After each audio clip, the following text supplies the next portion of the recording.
Hi friends, welcome back my channel educational RK point. तो चलिए, यहाँ पे आपको टॉपिक से लग रहा होगा कि बीएड करने अगर आप जान रहे हैं तो कौन कौन सा सब्जेक्ट का चुनाव आपको बिल्कुल नहीं करना चाहिए। और इसका मैं प्रूफ के साथ बताऊंगी कि किस किस मतलब कि कौन कौन सा सब्जेक्ट आप लोगे तो आपको भर भर की वैकेंसियाँ मिलती है। यानी कि आप अगर इन सब्जेक्ट के साथ अगर बीएड करोगे तो कभी भी खाली बैठने की कोई उम्मीद नहीं रहती। वैसे भी 100% गारंटी आपकी कोई नहीं लेता है। तो अगर आपको चाहिए 100% गवर्नमेंट जॉब और आपको भयंकर मार्क्स भी चाहिए, वैसे बहुत ज़्यादा मार्क ये तो लिखने के लिए था, भयंकर मार्क्स भी चाहिए, मार्क्स भी उठाने वाला सब्जेक्ट चाहिए, तो आपको इन सब्जेक्ट का चुनाव करना पड़ेगा। तो मैं आपको वीडियो के अंत तक बने रहिए, उन सब सवालों का जवाब मिलेगा। सबसे पहले फर्स्ट ऑफ ऑल, अगर आप हमारे चैनल पर नए हैं तो प्लीज़ हमारे चैनल को लाइक कर दीजिए, सब्सक्राइब कर दीजिए और घंटी वाले छोटे से बेल आइकन क्लिक कर ऑल पर प्रेस कीजिएगा, ताकि जब भी मेरा वीडियो आएगा सबसे पहले नोटिफिकेशन घंटी आपके फ़ोन की बजेगी। और सेकेंड, अगर आप पुराने हैं तो प्लीज़ एक लाइक बनता है वो लाइक कर दीजिए और ज़्यादा से ज़्यादा शेयर कर दीजिए, ताकि ये वीडियो सभी के लिए इम्पॉर्टेंट हो। आई होप कि आपको अब ये वीडियो देखने के बाद आपका 100% डाउट क्लियर हो जाए, कौन सा सब्जेक्ट ले कौन सा सब्जेक्ट नहीं ले। तो अपने सब्जेक्ट का चुनाव आप बहुत चालाकी से करें। तो चलिए आइए हम ले चलते हैं अभी की जो वैकेंसी आई है अभी हाल ही में, टीजीटी और पीजीटी, जिसका मैं वीडियो भी बना चुकी हूँ, तो आप वहाँ से भी जाकर देख सकते हैं। तो चलिए आइए देखते हैं कि किस किस चीज़ में ज़्यादा वैकेंसी होती है। देखिए, यहाँ पे सबसे ज़्यादा यहाँ पे मैथमेटिक्स में होती है। लेकिन एक बात याद रखिएगा, जिस चीज़ में आपको मैं पहले ही बता चुकी हूँ, जिस चीज़ में आप अपना 100% दे सकते हैं वही चीज़ चुनिए। अगर आप सोच रहे हैं कि मैं सोशोलॉजी ले लेता हूँ, मैं तो पॉलिटिकल साइंस से ले लेता हूँ, तो एक बात मैं आपको बता दूँ, तो बीएड में ये सब सारे सब्जेक्ट नहीं मिलेंगे आपको। टीजीटी और पीजीटी बाद में जॉब के वक्त देखने को मिलेंगे। यानी कि अगर आप ग्रेजुएशन है तो पीजीटी के लिए आप आवेदन करोगे, देन वहाँ पे आपको ये सब्जेक्ट आपको काम आने वाला है। अभी अगर आपको ये सब्जेक्ट, अगर आप इस चीज़ से पढ़े हो तो आप सिविक्स ले सकते हो, क्योंकि आपने को याद होगा कि 10th में जब आप पढ़ते थे तो सिविक्स ही होता था, नागरिक शास्त्र जिसे हिंदी में कहते हैं। तो यानी कि आपका ये सब्जेक्ट होगा। फिर एक होता है बायोलॉजी, जियोलॉजी, फिजिक्स साइंस और मैथमेटिक्स।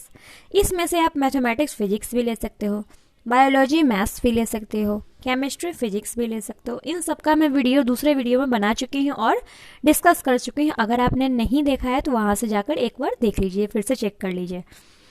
तो आप देख रहे हैं कि यहाँ पे मैथ्स में बहुत ज़्यादा, आपको मैं पहले पूरी वैकेंसी दिखा देती हूँ। 18 कहीं लिखा हुआ है नहीं, यानी कि आप इससे क्या समझे कि मैथ्स में बहुत ज़्यादा वैकेंसी आती है।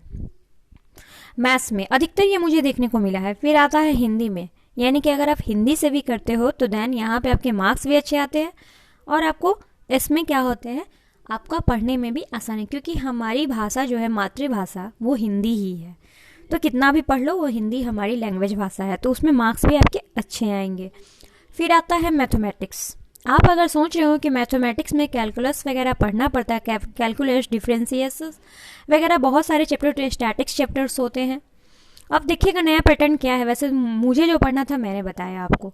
तो अगर आप चाहते हो मैथमेटिक्स लेना तो आप मैथमेटिक्स ले सकते हो, बट ये सब आपको नहीं आएंगे। देखिए, आप किसी भी कॉलेज स्कूल में जाओगे पढ़ाने तो आपको पढ़ाने का तरीका दिखेगा, ना कि आप आपसे बैठ के टेस्ट लेगा कि आपका पढ़ाने का तरीका कैसा है, आपका बोलने का तरीका कैसा है, आप बच्चों को कैसे फेस कर पाते हो। यही तो टीचिंग एप्टीट्यूड है जो आपको सिखाया जाता है। इसलिए तो आपका टेस्ट लिया जाता है कि आप क्या करोगे। वो एबिलिटी ही यही होती है, यानी कि आप पास करके आए हो तो कुछ ना कुछ तो आप में क्वालिटी होगी ना। तो चलिए, इससे आपको क्या पता चला कि आपको हिंदी ले लेना चाहिए, मैथमेटिक्स लेना चाहिए और क्या नहीं लेना चाहिए। तो होम साइंस वगैरह आती सारे में, उर्दू है, लेकिन उर्दू से यहाँ पे वैकेंसी बहुत कम आती है, लेकिन जितनी भी आती है 100% जॉब मिल जाती है आपको। फिर हाँ, कि आप इंग्लिश लेना चाहते हैं तो इंग्लिश भी ले लीजिए। सोशल साइंस है तो सोशल साइंस के लिए भी यहाँ पे आप देख सकते हैं कि बहुत ज़्यादा ही वैकेंसी आती है। फिर यहाँ पे संस्कृत में हो, फिर साइंस में बहुत ज़्यादा ये सब वैकेंसी आती है।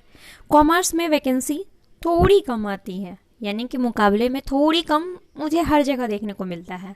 तो खैर कोई बात नहीं, जो लोग कॉमर्स के स्टूडेंट होंगे उन्हें मेथड ऑफ कॉमर्स टेक्निक वाला भी एक सब्जेक्ट आता है, उस सब्जेक्ट का भी आप चुनाव कर सकते हैं। आपको किसी 2 विषय का चुनाव करना रहता है, तो देख लीजिए आप क्या चुनाव करना चाहते हैं। फिर म्यूजिक है, म्यूजिक सिंगिंग, इन सब में वैकेंसी कम आती है। यानी कि ओवरऑल आपके 3-4 जो विषय हैं उनमें क्या है वैकेंसी, हिंदी हुआ, मैथ हुआ, इंग्लिश हुआ, फिर आपको साइंस हुआ, इन सब में वैकेंसी ज़्यादा आती है। लेकिन अगर आप संस्कृत का भी चुनाव करते हैं तो इसमें वैकेंसी, क्योंकि संस्कृत के टीचर बहुत कम विद्यालयों में पाए जाते हैं, सो आपको थोड़ा मुश्किल हो सकता है। चलिए, आपको हम, अब ये तो था टीजीटी, अब हमको पीजीटी में ले चलते हैं। पीजीटी में आपको क्या होता है कि आपको जब ग्रेजुएशन किए हैं तो ग्रेजुएशन आपका जिस सब्जेक्ट से, उसी सब्जेक्ट से आप भर सकते हैं, और मास्टर डिग्री भी इसमें होना चाहिए। आपको ये बात मैं बता चुकी हूँ। अगर आपने अभी तक एडमिशन नहीं लिया है तो अगर आप लेना चाहते हैं तो जाकर एक बार ले लीजिए। यहाँ भी देखिए हिंदी में बहुत है, हिंदी। फिर यहाँ पे देखिए, यहाँ पे इंग्लिश में भी 269 है। यानी कि ओवरऑल अगर आप लैंग्वेज सब्जेक्ट लेते हैं तो वैकेंसी आपकी आती है। लेकिन मैं आपको एक बात बता दूं, तो मैथ में कंपटीशन बहुत ज़्यादा टफ है। तो बाकी ओवरऑल आपको ये देख लीजिए, इतने सारे हैं सब्जेक्ट। यहाँ पे बायोलॉजी में भी 160, फिजिक्स में भी, केमिस्ट्री में भी, कॉमर्स में भी। कॉमर्स में थोड़ी वैकेंसी कम आती है, लेकिन बाकी सारे सब्जेक्ट्स में बहुत भर भर के वैकेंसी आती है। आने वाले समय में बहुत वैकेंसी आने वाला है। तो इतना सारा है, मैं आपको सारा का सारा बता चुकी हूँ। आई होप कि अब आपको अपने सब्जेक्ट से रिलेटेड कोई अगर डाउट हो तो आप नीचे कमेंट कर सकते हैं, मुझसे पूछ सकते हैं। मैं आपके सारे सवालों का जवाब ज़रूर देती हूँ। दूसरी बात कि आप लोगों ने अभी तक जो पूछा है उन सब का मैं वीडियो बना के डाल दी हूँ कि आपके क्या क्या पूछे गए सवाल हैं। तो यहाँ पे देख लीजिए, जिन लोगों का एडमिशन हो गया है बहुत अच्छी बात है, उन लोगों को कॉन्ग्रेचुलेशन। और जिन लोगों का नहीं हुआ है तो वो सेकेंड काउंसलिंग का वेट करें, ज़रूर होगा, सबका होगा। लेकिन सबका भी नहीं हुआ, कॉलेज में तब 35,000 सीट ही है, तो 35,000 का ही होगा। ये नहीं कि आपको मैं दिलासा दे दूं तो 90,000 का हो जाएगा, तो नहीं होगा। बाकी देखिए आपका लक कहाँ है, क्योंकि ये तो लक वाइज निकल ही रहा है रिजल्ट। तो अपने सब्जेक्ट का कम से कम चुनाव करें, तो प्लीज़ अच्छे से करें। तो चलिए, इसी के साथ हम आपसे विदा लेते हैं। आई होप कि आपको ये सेशन पसंद आया हो। अगर पसंद आया हो तो प्लीज़ हमारे चैनल को लाइक बनता है, लाइक कर दीजिए, और नए हैं तो एक सब्सक्राइब कर दीजिए। Good night.